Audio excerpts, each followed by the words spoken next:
Fala galera, tudo certo? Passando aqui rapidinho, só para pedir para vocês aí o like e para se inscrever no nosso canal, que isso ajuda muito a produção do nosso conteúdo, beleza?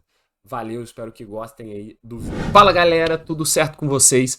Hoje a gente vai começar aqui no nosso canal o primeiro vídeo, né, do modelo que a gente vai ter alguns, pelo menos nesse início de Olimpíada, que é o famoso modelo do que é um nome que eu inventei, né? Famoso não porque eu que inventei, não sei se isso existe em algum lugar. Nesse vídeo, assim como nos próximos, a gente vai tratar de esportes olímpicos que são menos tradicionais, menos conhecidos. Então, não o futebol, o vôlei, o basquete, que a gente sabe o que é, né? Sabe as regras, mesmo que, né, por cima. Vamos falar de esportes um pouco diferentes. E no vídeo de hoje, a gente vai falar sobre três: o rugby de 7, a escalada e também o badminton. Vamos lá então, começando pelo rugby de 7. Talvez algumas pessoas conheçam o rugby, né? O rugby tradicional, ele já é um esporte até bem conhecido no Brasil, vem crescendo nos últimos tempos, principalmente no âmbito universitário. Muitas universidades têm times de rugby, porque é um esporte que é divertido de jogar, é coletivo e exige muito menos dinheiro em capacidade de equipamento. O jogo é muito mais do corpo humano. Futebol americano, por exemplo, que é um comparativo, exige muito equipamento, isso encarece muito para as instituições. Então por isso o rugby vem crescendo bastante no Brasil. O rugby de 7, ele é basicamente a mesma coisa que o rugby tradicional, que tem 15 jogadores. E ele surgiu lá na Escócia em 1883. E por que ele foi inventado, digamos assim? Porque os atletas amadores, principalmente, eles queriam jogar rugby de uma forma mais rápida, mais dinâmica. Mais ou menos a mesma pegada do fut 7, né? E para isso eles precisavam de um jogo diferente. E aí dois açougueiros, que é lá da Escócia, de muito tempo atrás, eles decidiram inventar um jogo reduzido, mais rápido e mais dinâmico. Dito isso, quais são as diferenças de tempo, por exemplo, do rugby de 7 para o rugby de 15, né? Bom, o rugby de 7, diferentemente do rugby de 15, ele tem dois tempos de 7 minutos. O tradicional tem dois tempos de 40 minutos. Então o jogo é muito menor, não é que é metade do tamanho, né, de duração, não, é muito menor, são só 14 minutos de jogo diferente de 80. Isso faz com que o jogo fique muito mais elétrico o tempo inteiro, né? Exige muito da capacidade física dos jogadores, porque eles precisam o tempo inteiro estar atentos. Uma pequena falha, um pequeno deslize e pode ser ponto do outro time. Até porque o campo tradicional, ele é do mesmo tamanho que o campo de 7. Só que você tem metade dos jogadores em campo. Então, de certa forma, você tem muito mais espaços e muito mais capacidade de sair correndo com a bola e fazer um try, né? E somar pontos com muito mais facilidade. Então, as pessoas correm muito mais, a capacidade física é muito mais exigida, né, no rugby de 7. Além disso, o que mais difere, né, o rugby de 7 do rugby tradicional? A pontuação, como é que ela funciona, né? É extremamente similar ao rugby tradicional. Você tem o try, que para quem conhece o futebol americano é idêntico ao touchdown, digamos assim, que vale 5 pontos. Além disso, você tem uma conversão que vale 2 pontos e é basicamente um chute que é feito após um try, né? Você pode ganhar 2 pontos a mais se você conseguir fazer o chute. E uma penalidade, que é quando existe algum tipo de falta, enfim, que resulta numa penalidade, que o time tem a possibilidade de chutar a bola daquele ponto para tentar somar mais 3 pontos. Lembrando sempre que os chutes, eles são feitos naquela trave, né? Tem uma barra horizontal e 2 verticais e é gigante. Se você chuta no meio, valem os pontos. O try não tem que passar pela trave. Você basicamente só entra lá na end zone, que é a última faixa do campo, e tá feito os pontos. Então você pode somar 5, 2 ou 3 pontos, né? Dessas diferentes formas. No rugby de 7 é igualzinho. Você tem as 3 possibilidades de somar pontos. A diferença é que você não chuta a bola do chão.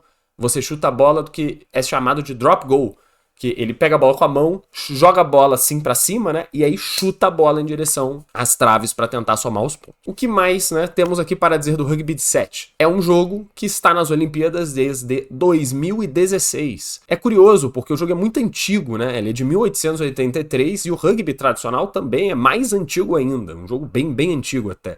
E ele chegou a estar nas Olimpíadas lá no início, em 1928, se eu não me engano, ainda no formato de 15 jogadores. Mas foi retirado do ciclo olímpico e só voltou em 2016 nessa versão mais rápida e mais dinâmica. É bem legal até de ver, tá? Os jogos, mesmo que você não entenda muita coisa, ele é bem divertido. E o Brasil nisso tudo, né? Bom, no rugby, né, nas Olimpíadas, você tem o feminino e o masculino. O Brasil, ele não tem um time masculino atualmente no rugby de 7 olímpico, apenas um time feminino. Não é exatamente um grande competidor por medalha.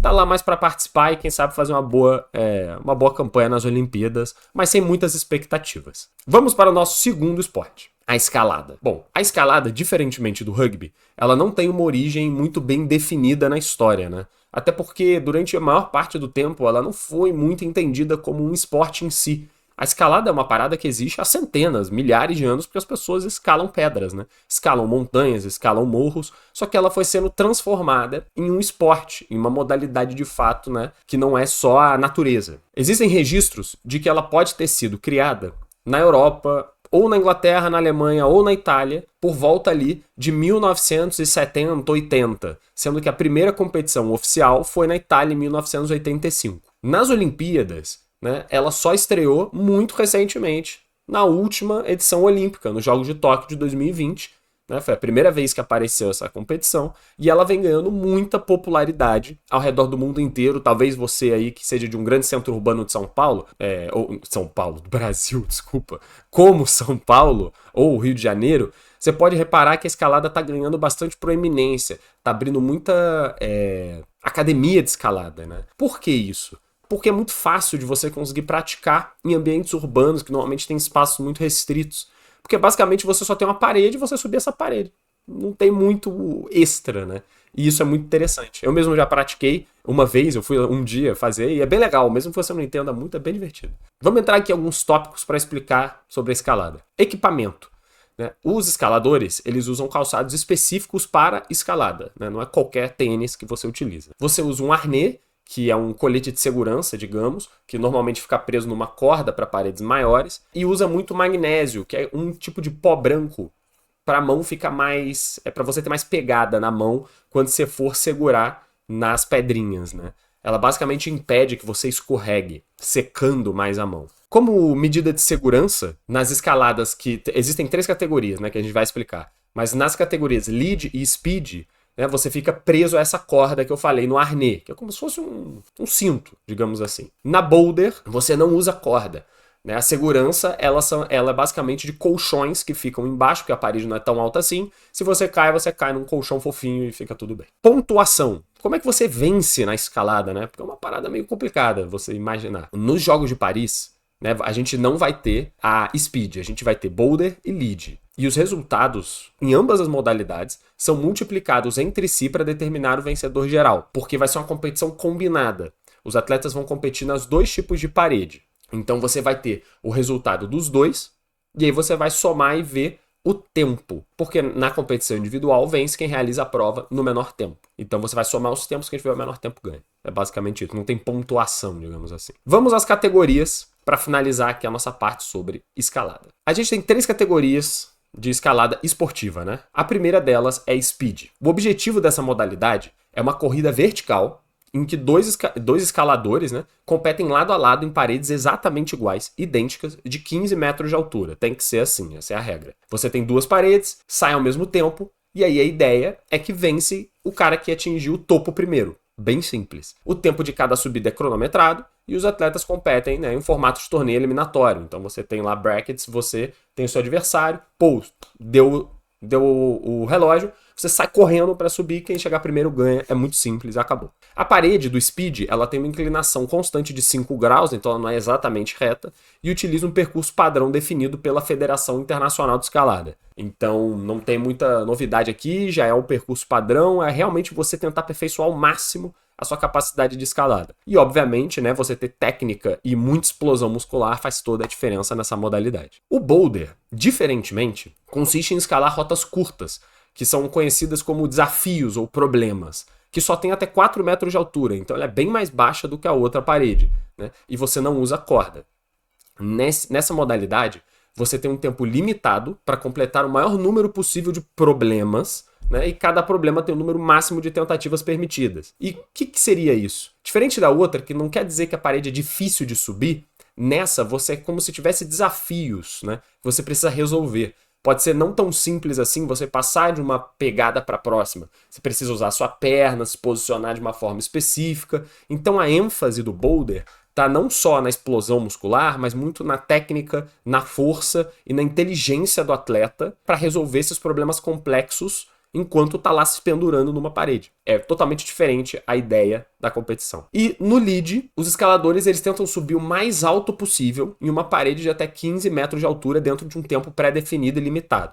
Então você vai ter lá 5 minutos e consiga o que você conseguir nesses 5 minutos. A sua altura indica o quanto você conseguiu de pontos, digamos assim, né? Cada escalador só tem uma tentativa, caiu, acabou. E a altura máxima define a pontuação, como eu expliquei. Qual é a diferença do lead? Ela é basicamente um mix do boulder e do speed, porque ela requer resistência, capacidade de resolução de problemas complexos, porque você vai ter passagens complexas, só que você também precisa de velocidade. Porque não adianta nada você ser muito bom, mas ser super lento, chegar na metade do caminho. Né? Você não vai conseguir uma pontuação decente. Então é quase como se fosse um mix, os escaladores precisam gerenciar tempo, energia e ter estratégia. Nas Olimpíadas, a gente não tem nenhum participante brasileiro ainda na escalada. Provavelmente no futuro próximo teremos, até pelo desenvolvimento que tem nesse esporte de maneira informal também no país. Então acredito que no futuro a gente pode ter algum participante, mas por enquanto ainda não temos nenhum, que é amplamente dominado por principalmente japoneses e europeus. Bom, entrando no nosso último esporte, a gente tem o badminton, que no Brasil a gente também conhece como peteca, né? Não é exatamente a mesma coisa, mas no Brasil a gente tem a famosa peteca que muitos aí já jogaram. O badminton, por si só, ele é tradicional dos países do Reino Unido e ele tem muita aderência de países asiáticos. Mas ele oficialmente, né, começou na Europa, o esporte, né, em si. Estreou nas Olimpíadas em 1992, então já tem algum tempo, e tem a China como a sua grande campeã aí no histórico olímpico. Falando mais um pouquinho da história, ela surgiu provavelmente ali entre 56 e 59, só que é de 1856 e 1859, de um jogo que antes era chamado informalmente de raquete peteca, né? Só que em inglês, porque é lá dos britânicos. E começou a evoluir para o badminton na casa de campo do Duque de Beaufort, em Gloucester. Pois é, eu também não sei quem é, mas é isso aí, né? Só que é importante frisar que, mesmo esse tendo sido a origem do jogo oficial, já existiam diversos jogos similares, porque é bem simples de jogar, né? Tanto na Europa quanto principalmente na Ásia, há centenas de anos. Então, quando o esporte foi desenvolvido como algo oficial e foi para o ciclo olímpico, os asiáticos já sabiam jogar. Né? Existe uma prevalência muito grande desse jogo, por exemplo, na China, na Coreia, no Japão, e automaticamente eles já eram excelentes, porque não é que eles tinham que aprender algo novo, eles já sabiam fazer isso há mais tempo que os ingleses, né? E também por isso eles provavelmente são predominantes nas Olimpíadas. Algumas características, né? O piso da quadra, ele tem que ser feito de um material antiderrapante para evitar ali quedas e tudo mais, e as marcações são sempre feitas na cor branca. Os equipamentos, eles também são específicos. E a gente tem 2 equipamentos, né, basicamente. Você tem as raquetes, tem que pesar ali cerca de 100 gramas, e são bem leves, diferentemente das raquetes de tênis, que às vezes são mais pesadas, elas são bem leves, mas também bem resistentes. E você tem as petecas, que são chamadas de volantes ou de birdies, e que podem ser feitas de penas de ganso, principalmente mais antigamente, e hoje em dia é muito mais feito de nylon, e pesa ali entre 4 e 5 gramas. Então ela também é extremamente leve, né? Diferentemente do tênis, que tudo é um pouco mais pesado, é muito, muito leve a peteca. Existem modalidades de individual feminino e masculino, existe também de duplas masculinas e femininas e duplas mistas. Né? E uma partida consiste em 3 sets. Cada uma tem 21 pontos. Para vencer, você tem que chegar ao final com 2 pontos de diferença sobre o seu adversário. Portanto, 21-19, o jogo acabou. Se tiver, por exemplo, 21-20, o jogo continua até alguém conseguir abrir 2 pontos, até o limite de 29 pontos. Quando chega em 29 pontos, é dado empate, e aí vai para uma definição por morte súbita. O que significa isso? O próximo ponto define quem ganhou. Tá 29-29, próximo ponto define quem ganhou, independentemente. Vai ser 30-29, o jogo vai acabar. É assim que é a regra do badminton na Olimpíada. Participação brasileira, a gente tem sim. A gente tem participação nos individuais feminino e masculino, é a Juliana Viana no feminino e o Igor Coelho no masculino. Também não se tem muita expectativa de medalha aqui. São atletas jovens, se não me engano o Igor Coelho participou da última Olimpíada, a Juliana Viana está estreando, mas enfim, a gente não tem muito histórico também desse esporte, a gente está competindo contra países que são muito, muito bons e tradicionais, a esperar uma participação que seja a melhor possível, né? Mas não tem muito como esperar medalha aqui. De qualquer forma, é um esporte também divertido de se ver, os caras ficam pulando no chão, é maneirinho. Tá explicado os nossos primeiros 3 esportes, rugby de 7, escalada e o badminton.